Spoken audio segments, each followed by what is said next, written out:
This video is going to show you how to create your own PayPal payment buttons and how to add your download link to that. Also, it will show you how to customize your image. Now, the first thing you're going to need, of course, is a PayPal account, and you need either a business or a Premier account. Once you've signed in, go to Merchant Services and then roll down the side here, and you see the different kinds of buttons you can make. We're going to just concentrate on Buy Now button, so click on the Buy Now button.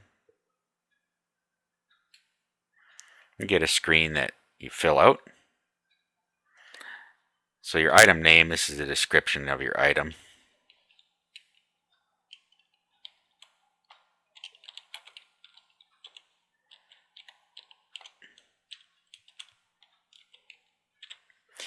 You can give it an item number.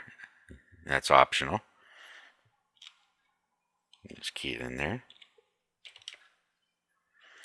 The price you're going to charge,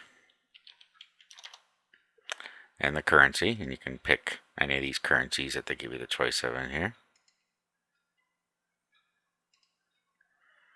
Buyer's default country. This just sets the default of what PayPal thinks the buyers are coming from, the country they're coming from. Usually you might want to set that to United States because that's probably where most of the buyers come from. But it is an optional field, and you can just set it however you want. All it does really is it sets the parameters on the page, and they would have to change a country if they're not from the country you chose there. You can have an optional weight here if your product is a physical product. Now here you can choose one of PayPal's predefined buttons. You can either use the default button, or you can click on the link and you can pick any of their buttons here if you want to change it.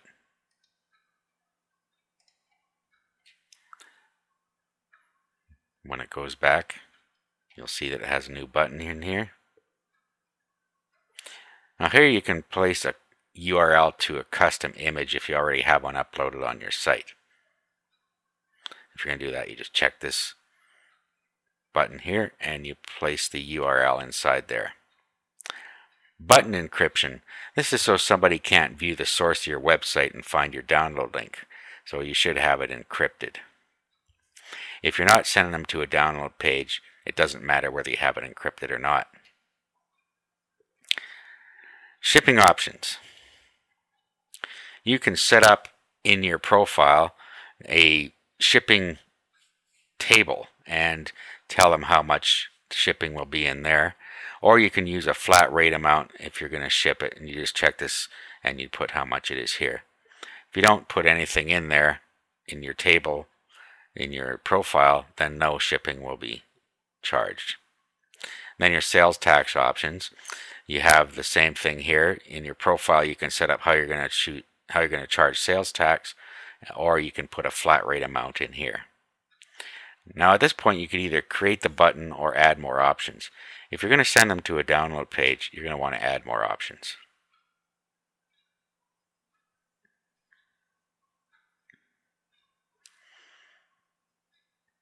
Now you can set up different page styles.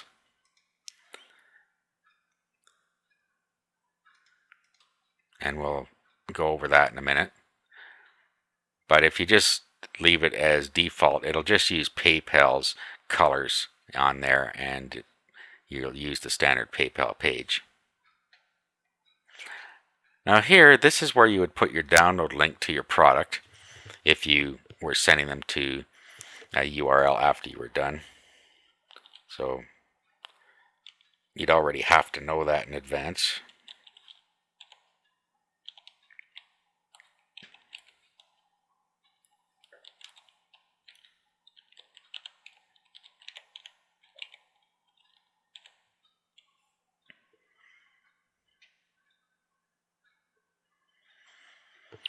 If they cancel their payment, you'd want to probably send them to back to your home page, or you can send them anywhere else you want. Doesn't matter.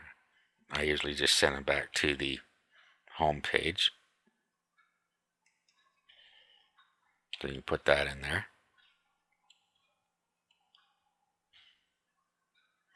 This is where you set up your shipping preferences. This, of course, is for physical products. And the first one, if you wanted them to be allowed to purchase more than one, you'd set this to yes. Otherwise, it won't let them change the quantity field, and it will remain as one. Here you can set whether you want to make shipping optional or have required shipping or no shipping needed. So in a digital product, you can just set that to no shipping needed. You can give them special instructions here, and you just set that to yes if you want to use it, and you put the title in here. And here you put the address to receive payment notifications, and PayPal will send you an email every time somebody sends a payment. At this point we're done, so we just click the create button now.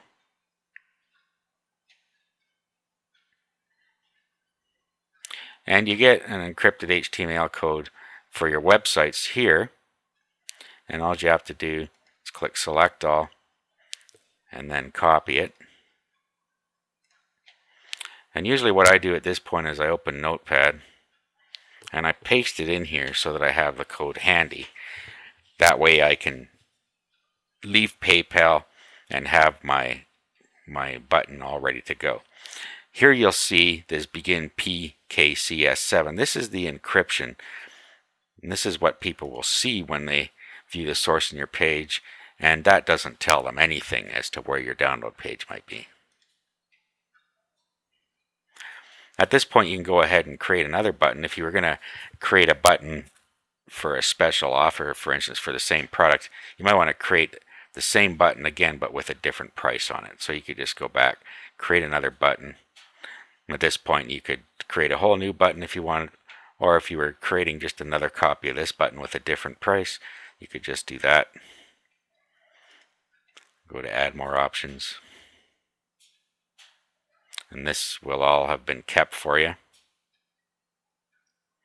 And then just create button now, and it will create another button. Now let's go into our profile and go over a couple of those things we talked about before. We talked about how we're charging sales tax. So you just go into your profile and you go into the sales tax section, and here you can set how you're going to set up your domestic sales tax if you're going to charge sales tax. And then if you have international sales tax, you set it here. Shipping preferences and calculations. First we're going to calculations. And this is where you can set up a table, either a flat amount or a percentage of sales, and then your currency here. Then down here you set up your table.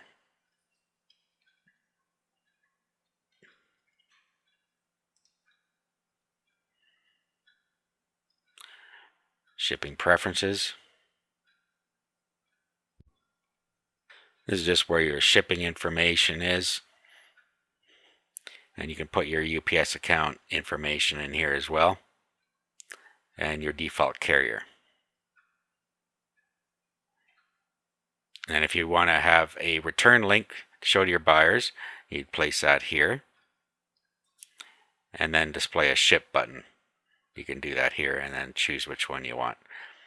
Save those options. Of course, this is not even relevant if you're shipping digital products. Down here we have custom payment pages. This is what I was talking about earlier. So you can, this is the PayPal primary one, you can actually create a new page just by clicking add.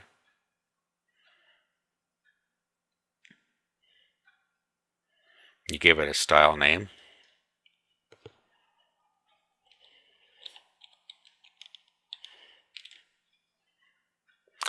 If you have a header image you want to use, you place that here. Now this comes in handy because some people don't know that after they pay they need to click the return to merchant button. So you could create a little header that says be sure to click the return to merchant button after to get your digital product. You could make a little header that says that. and put a link here to that so that every time somebody pays, they will see that. Your header background color. Basically, it's just like customizing an HTML page. And these are standard hex code colors that you can get off any color chart. So you just set all your colors here and you save your page. That will then be available on the drop-down list in your payment when you create your payment buttons. The last thing we'll do is we'll customize the image on the button we just created. Now, presumably what you would do now is you would place your button on an HTML page, and you would have your page in a folder that you would upload to the internet. In there, you might want to actually also put a payment button image. If you wanted to have your own image, you could put it in the same folder, and then you could just change it in here. So let's do a quick example of that. First, we're going to just save this as an HTML file, and we'll call it example.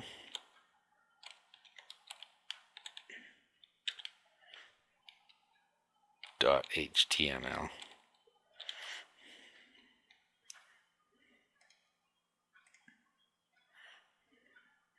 And now we'll go ahead and save this. And you'll see that it's now been named example. So if I were to click on this now, you see that we have our payment button here, and that's all we have on this particular HTML page. And if we click on this button, you'll see that it brings it up with our company name, my product 1, which is the description we gave it, and $17 US, which was the price we gave it. Then people can proceed either by paying by credit card or by signing into PayPal. And then if we view the page source, you'll see that we have our encrypted button here, and that's all that's on there. Now, if we wanted to change the image, we would put this into its own folder and put the image in there as well. Or if you were uploading your site to the root directory of your hosting account, you would also load the picture into the root directory.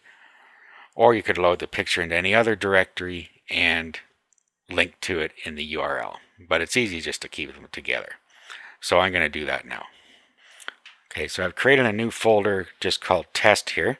And inside there, I've copied the example HTML page we just made, which in this case only has a button on it. So as you can see, our example.html is in here. So all we need to do is place the image in here as well. So we'll go find an image to use. All right, so I found a button we're going to use. And here's what it looks like here. Now all you have to do, very simply, is you can open it with Notepad to change it. And all you have to do is go where it says image alt equals 0, border equals 0, source equals, and make sure at the end of it, don't change this one that says pixel.gif or your button won't work. Make sure you change the one that says something about button on it, which is this line here. So remove all of this, or highlight it all. So right after it says image source equals, inside the quotes, highlight that and just put the name of your button in there. In our case, it was button2.jpg, I believe. Verify that. Button2.jpg.